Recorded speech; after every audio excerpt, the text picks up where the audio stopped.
Whether you're buying your very first home or you're just looking for a refresher to make the process a little easier, then you're in the right place. I'm all about making the home buying process as smooth and stress-free as possible. There's so much to consider, and one wrong move could cost you big time. But don't worry, in today's video, we're going to cover the key things that every home buyer should look for prior to making an offer. So let's get started.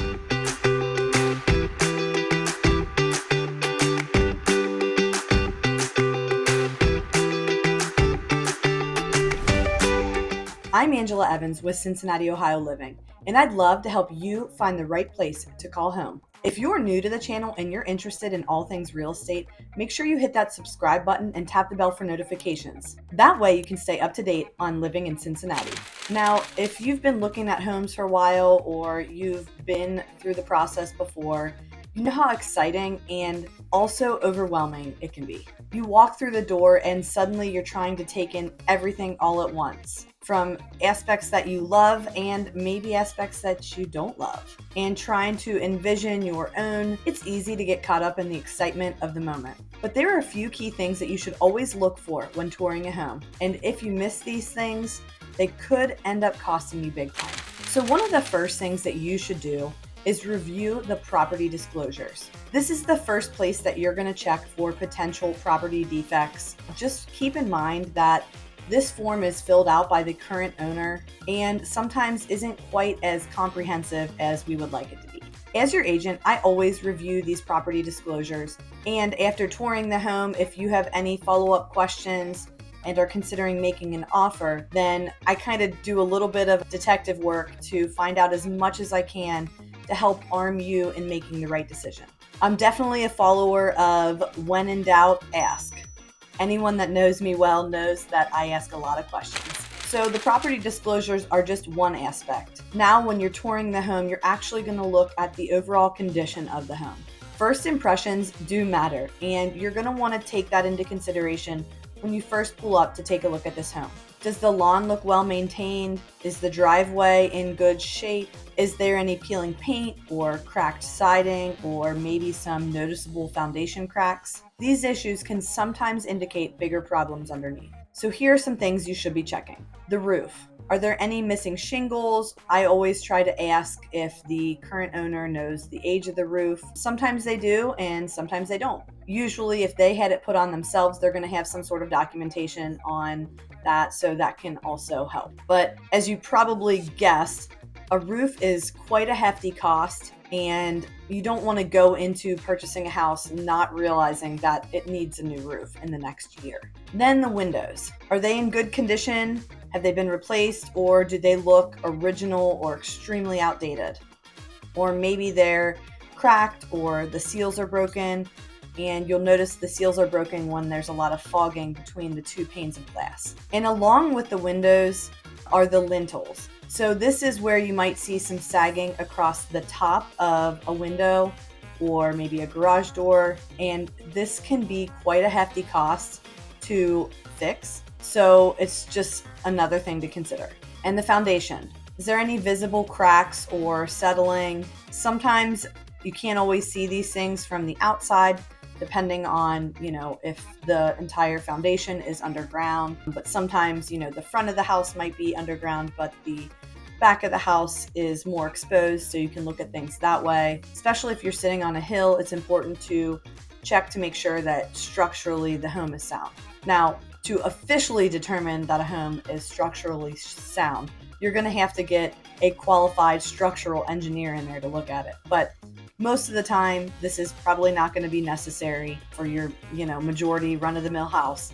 But occasionally, we do see some cracking where there's some concern and you want to get that inspected a little further. And again, you're going to be looking at the condition of the entire house. But the first thing that you should start thinking about is the layout and if everything feels functional for your lifestyle. You might entertain a lot and you might really, really want an open kitchen with a big island so that all of your guests and family can be kind of gathered in one big open space. But that's not everybody's style. And so that's just something to consider. Can you envision the layout of this home working for your lifestyle. Now, one little caveat I want to add here is that if someone's still living in the home, sometimes they can have it set up in a way that isn't really conducive to how you would have it set up and what would work for your life. So it's important to be able to look past the furniture or the clutter that people may have in their homes and just recognize that there are other ways to use the space. So don't get too hung up on, oh, I don't like the color of these walls, or, oh, those curtains are ugly. Those are things that can be changed. Or that couch is way too big for this space. Maybe it is, but that couch isn't going to be staying there if you buy it. So, that doesn't even matter.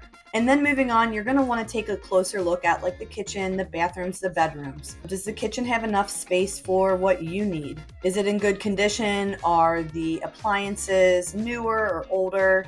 Another thing you'll want to look at are the countertops. Are they high quality, Corian or granite? Or are they a really cheap laminate or just something that doesn't feel high quality? And in the bathrooms, you're going to want to check like the water pressure. These are all items that if you decide to make an offer on the home and you want to have an inspection, these things will be looked at. But it's always important to note that don't ever make assumptions. Don't assume that the home inspector is going to check the water pressure on the bathroom sink.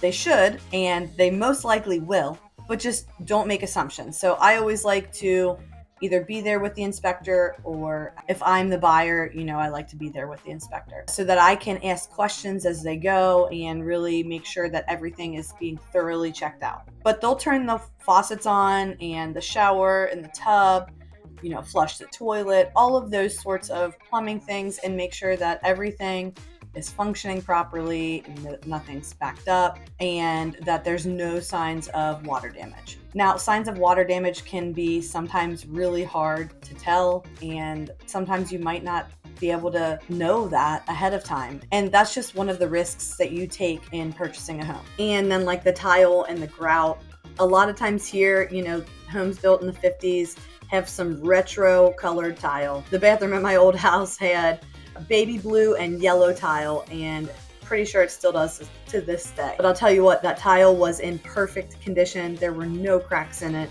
The grout was completely fine, and there was really no reason to fix anything because even though it wasn't exactly my taste and what color I wanted my bathroom tile to be, it was functional. And that, for me, that's what was important. Now, everyone is different and has different preferences. And as far as the bedrooms go, you just want to make sure that they are going to be the right size for your lifestyle. Maybe you have some kids and they need to share a room. You might want to consider, is the room big enough for a bunk bed or multiple beds to be in this room or multiple dressers? You might also want to consider the layout of the bedrooms. Sometimes houses here are going to have one bedroom on the main floor and maybe 2 or 3 upstairs, or maybe they'll all be upstairs, or maybe one will be on the main floor, one will be in the basement, and 2 will be upstairs. So that's one of those things to consider. Is this layout going to work for my lifestyle? Okay, so our next area that you want to take a look at is going to be the basement or any crawl spaces, and even the attic. These areas can often get overlooked. Maybe they're hard to get into, like a crawl space, but they can be some of the most important places to inspect. You're going to look for things like signs of water damage, making sure the electrical system looks safe and there's not any like loose wires just hanging there. You're going to want to notice the smell. Sometimes if there's a musty mildew smell, that's going to be a sign that there's been water intrusion somehow. And you just want to look to make sure that maybe that's been remedied, or it could also indicate some drainage problems around the exterior of the home. And you're going to want to check out as much as you can of the electrical and the plumbing. Sometimes if the basement is finished, you're not going to be able to see all the electrical and plumbing from because it's all going to be drywalled in, but check as much as you can. One of the things I know that we always look for is the maker of the electrical panel, because we've run into several issues with insurance where there's a certain brand that insurance companies won't insure, and it's required for the whole electrical box to be replaced before they will insure it. And also, it's just a safety hazard sometimes. So Those are things that you want to get fixed right away, and sometimes that can be a hefty cost. And so you just want to make sure that that's something that you are aware of and either have the financials to make that repair or be willing to walk away from the house. And then another thing to consider is going to be the outdoor space. So you're going to want to consider some things like, do you need a fenced in yard? And does it appear that if there is a fence already, is it in good shape, or is part of it falling down? Or maybe there's a neighbor's tree that is dropped a big limb and it's laying on the fence currently. And you're also going to want to consider, what does the drainage look like? Do the gutters seem like they've been cleaned out, or is there this one area that, the ground slopes towards the foundation and there's just a ton of leaves there? And there's also, a drain that's being blocked by leaves or just debris or mud or dirt or whatever. And those are signs that, that stuff needs to be taken care of. And then consider the privacy of the yard. Maybe you want to have a private backyard and you either want a privacy fence or maybe just lots of trees and things and kind of have your own little oasis in your backyard. But sometimes houses don't offer that. Sometimes you are looking directly across into the back of another neighbor's house. Or maybe you want to have a large outdoor entertainment area. And depending on the lay of the land, if the land really drops away from the backside of the house, that's going to be pretty difficult or very expensive to make some sort of outdoor entertainment area there. So what questions do you have about the home buying process? Drop a comment below and let me know a question that you have, whether that's related to Cincinnati or somewhere else. I'd love to hear from you. All right, so one other area I want to touch on briefly is the resale value. When buying, it's important to look for features that appeal to a wide range of buyers, like updated kitchens, a spacious yard, lots of natural light, updated windows or roofing or mechanical systems. And you're especially going to want to do this if you're considering moving or know you might have to be relocating for work in a couple years. Buying a home with good resale potential is going to allow you to sell it faster and at a higher price when the time comes to resell. So as your agent, I'll help you research the market trends and make sure your home will continue to hold its value or maybe even appreciate over time. Obviously, one caveat here is that nobody can predict the future perfectly. So things happen, neighborhoods change. So it's important to keep in mind that these things aren't always a guarantee. And the last thing I want to talk about, and surely not the least thing, is the location. I'm sure you've heard it before and you'll hear it again. The most important thing that you want to look for is location, location, location, right? You can't change the location of a house. You can change just about every single thing about it except its location. The right location can make a huge difference in your day-to-day life and the future resale value of your home. Think about your commute to work or school, grocery stores, and entertainment options. Do you want a more quiet suburban area, or do you like the hustle and bustle of the urban living? And you're going to want to consider the long-term potential of that location. Does the area seem to be improving, or has it been seeing a decline? It's important to make sure that the location fits your lifestyle so that you don't regret your decision down the road. Maybe that downtown condo loft really just is gorgeous, and how could you pass this up, and everything seems perfect and it's tax abated and everything's brand new. But if you don't like the hustle and bustle of the city and not having yard, or not having to deal with the noises of living downtown in a city, then ultimately you're not going to be happy there in a year or two. So it's really important to weigh those things before you make an offer. All right, so now that we've covered the major points of what to look for when touring a home, here's a quick checklist that you can use going forward. The overall condition. Is the house well maintained, or are there obvious signs of neglect inside and outside? The structure and foundation. Are there major cracks or issues that could be expensive to repair? Is the roof near the end of its life? Systems. If possible, you want to check the age and the condition of the HVAC, the hot water heater, any plumbing and electrical. Future repairs. Are there any areas that might need work shortly after purchasing the property? You'll want to factor that into your upfront cost. And location. Is this area close to the amenities that you're looking for? Does this area have good resale value, or is it going to be extremely hard to resell?